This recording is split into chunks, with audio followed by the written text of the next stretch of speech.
¿Cómo estáis?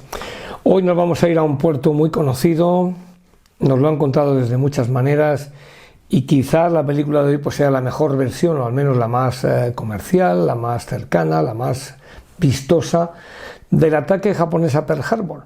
Y por lo tanto, pues hoy vamos a hablar de la película Pearl Harbor. Comenzamos.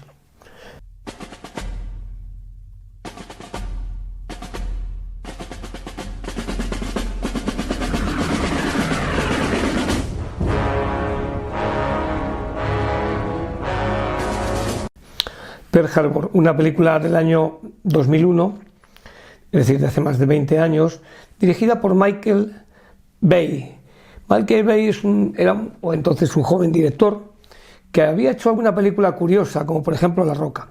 En este caso nos va a contar la historia de dos jóvenes y cómo van participando en las primeras acciones de la Segunda Guerra Mundial de los Estados Unidos.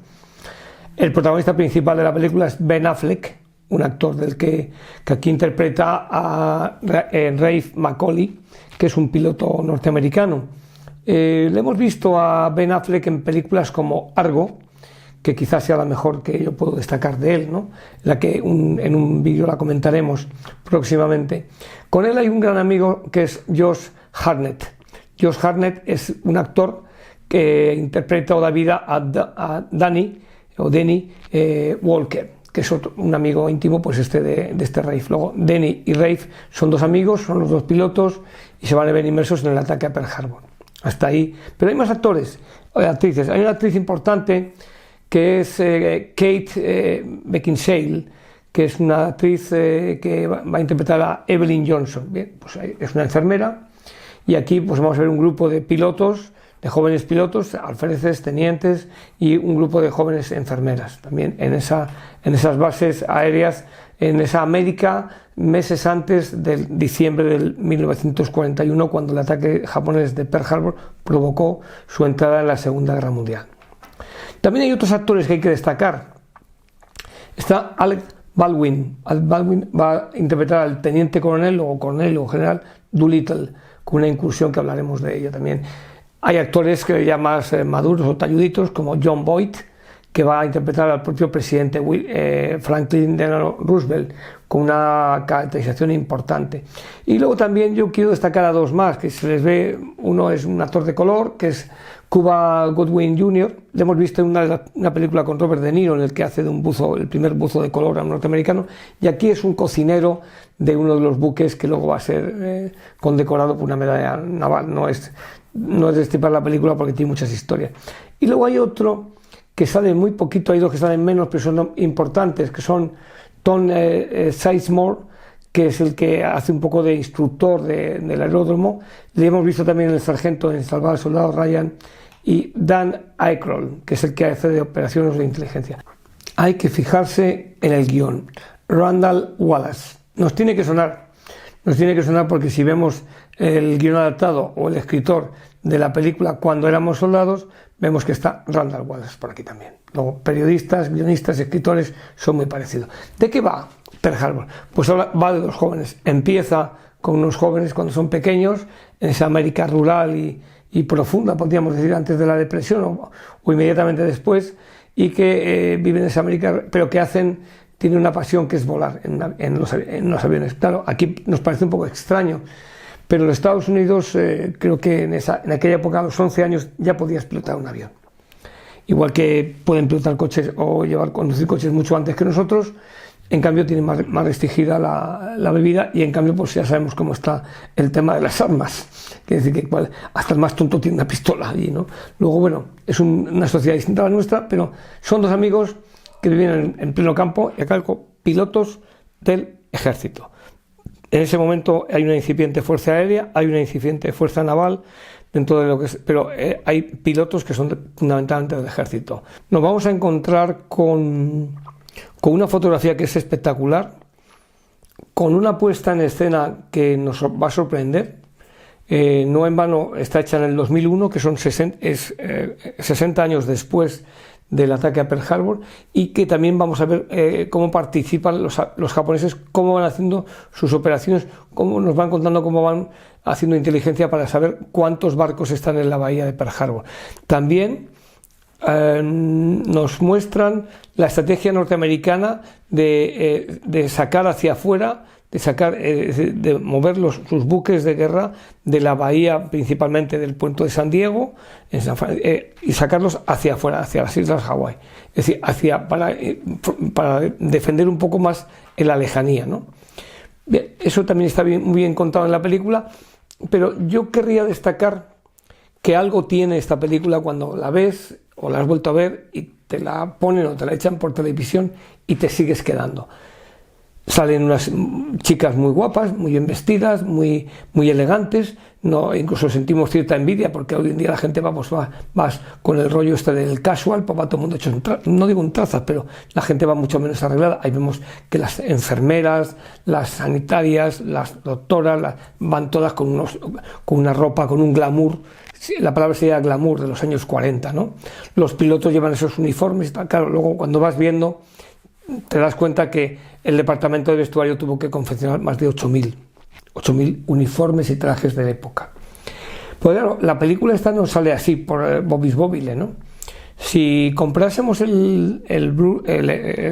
edición en DVD o en Blu-ray, nos encontraremos que está perfectamente al castellano. Hay unos que ponen castellano, otros ponen en español, pero para entenderlo al castellano. Y también luego vienen los making of, es decir, cómo se hizo esta película. Y eso también está traducido. Claro, los norteamericanos tienen, dijimos, muy poca historia, pero lo poco que tienen lo saben contar. Y aquí no han querido hablar de Pearl Harbor, que la han llamado Pearl Harbor, han querido hablar de una infamia, que ellos le llaman la infamia del ataque, una derrota, una tremenda derrota, y luego una victoria. Con lo cual han juntado dos cosas, la derrota y la victoria. Es como, voy a poner un ejemplo, es como si aquí alguien se atreviese, que no se ha atrevido nunca, no, aquí todo el mundo critica a uno y al otro y al de la moto y esto tú y tú 20 más. Pero imaginemos que alguien hiciese una película sobre el desastre de Anual del año 1921, en el que las cábalas del RIF casi llegan a Melilla por un pelo, aunque luego fue el territorio reconquistado o recuperado en menos de 3 meses, pero eso el que es negacionista no te lo cuenta, ¿no? Y luego se hablase del desembarco de Alhucemas en 1925, con que puso fin ya a la guerra del Rif.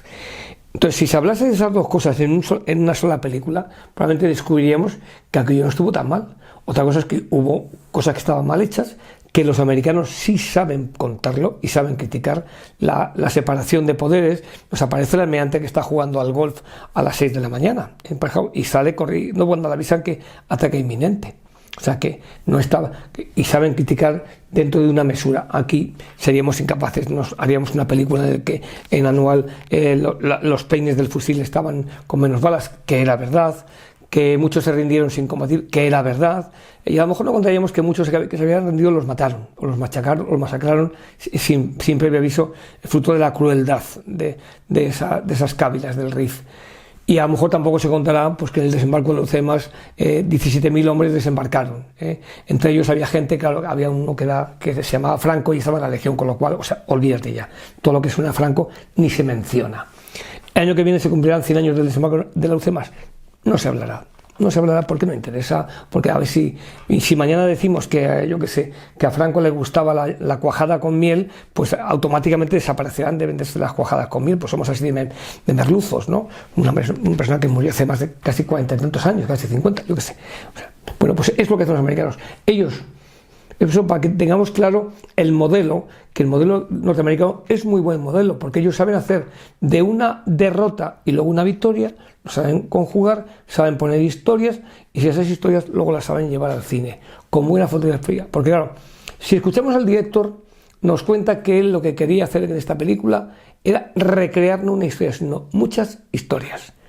Hay unas secuencias muy divertidas, al principio aparecen niños, que son los jóvenes jugando entre los maizales con los aviones y demás, que el padre de uno de ellos ha sido un piloto en la Primera Guerra Mundial, y está un poco tocado, y al final también aparece un niño, ya lo dejo ahí, pero es que es muy divertido el reconocimiento médico que sufren cuando van al ejército, las inyecciones que les ponen, cómo pasan las pruebas médicas y quieren ser pilotos, cómo se marea Ben Affleck cuando se ha tomado varias vacunas, varias inyecciones para lidiar con la enfermera, cómo se aprende la tabla de tal.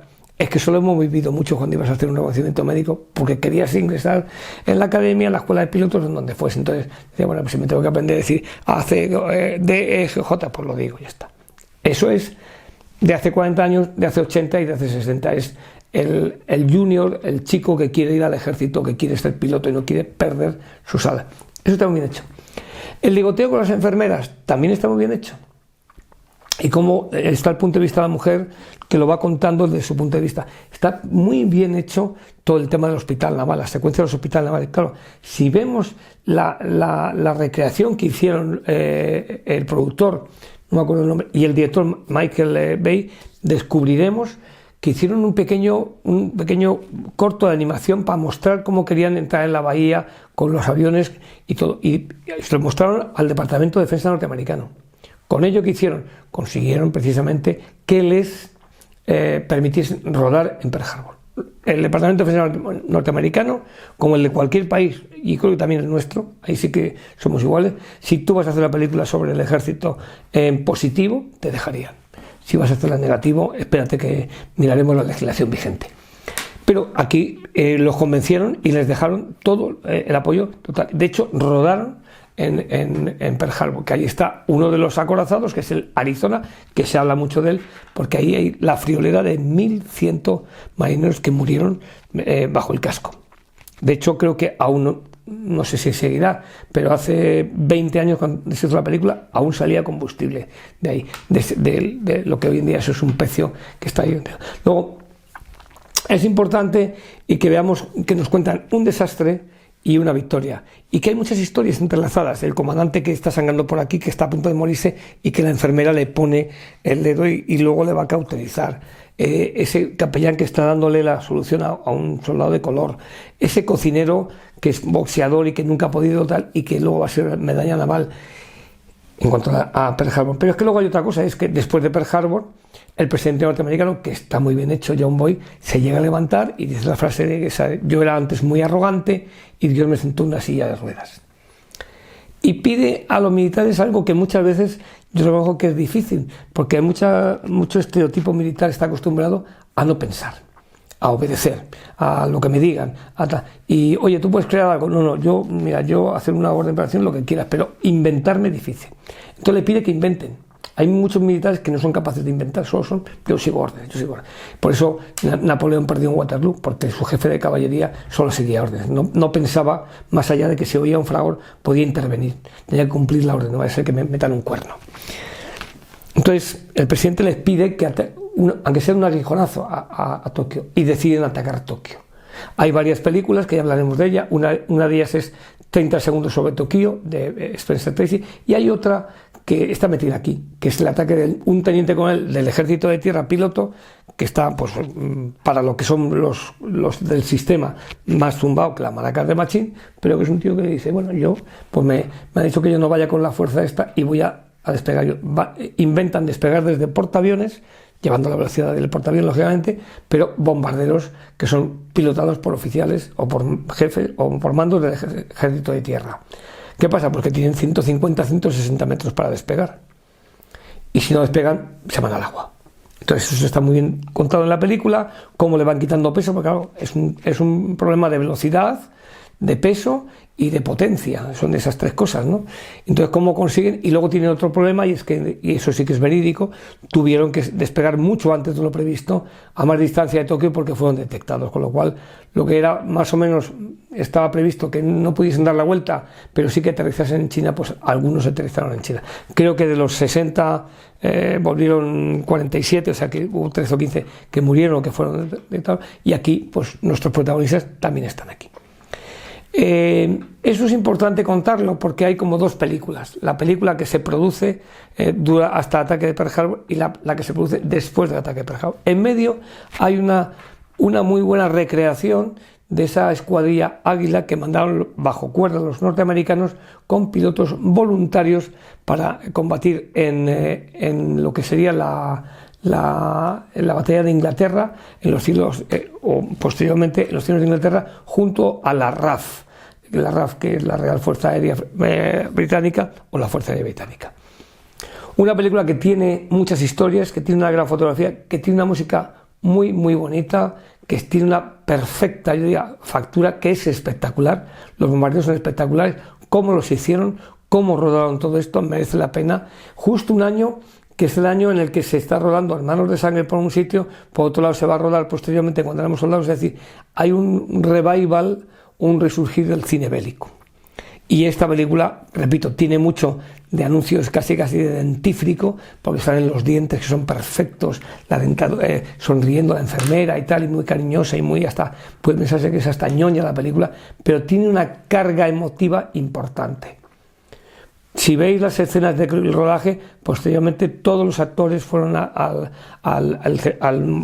ese monumento que intentaremos que veáis, a los del Arizona, que bueno, echaron ahí flores, en fin, un tributo a los héroes, para los norteamericanos, sus héroes. Si ya queréis profundizar más, pues buscar 2 fechas. El ataque norteamericano a los norteamericanos se produce el 7 de diciembre. El ataque a la Unión Soviética a los alemanes se produce el 22 de junio del 41. Los Estados Unidos, al día siguiente del ataque a la Unión Soviética, cierran la venta de lo que es petróleo a Japón. El 80% del petróleo que utilizaba Japón, venía de Estados Unidos. Hay algunas películas que lo cuentan, que efectivamente que el delegado japonés le dice: si no nos venden el petróleo, nos están provocando la guerra. Dejo ahí una puya, buscar esa información. Y luego es a nivel diplomático, y a nivel militar había efectivamente dos servicios de inteligencia, el del ejército de tierra y el de la armada, que no estaban conectados. Eso suele ocurrir, por desgracia, los egos y yo, pero había otra cosa muy importante: no había ni un solo portaaviones. Había acorazados, se dice que se sabía o no se sabía, pero lo que está claro es que ni un solo portaaviones. Y luego no hubo una tercera oleada de ataque japonés. La famosa frase de hemos despertado al gigante dormido o algo así. Lo que está claro es que del crack del 29 norteamericano, del New Deal, y de hecho aquí aparece un momento que dice: ¿cuándo vamos a esperar a América para entrar en guerra? Es decir, si no querías entrar en guerra y querías que te lo pusiesen a huevo, te lo pusieron a huevo. Ahora, ahí se habla de más de 2000 y pico norteamericanos muertos. También reconocieron años después que la guerra con España habían ellos autohundido su propio barco. Ahí lo dejo. Creo que una muy buena película, y el paso del tiempo la ha ido dando más puntos, aunque repito, para mí, pues Ben Affleck, su papel principal está en Argo, y en cuanto a José Arnett, yo le enclavo en Black Hole Derribado, que hablaremos de esas 2 películas. Con Pearl Harbor, con la expedición de Doolittle, con los 30 segundos sobre Tokio, pues seguiremos hablando y seguiremos en contacto.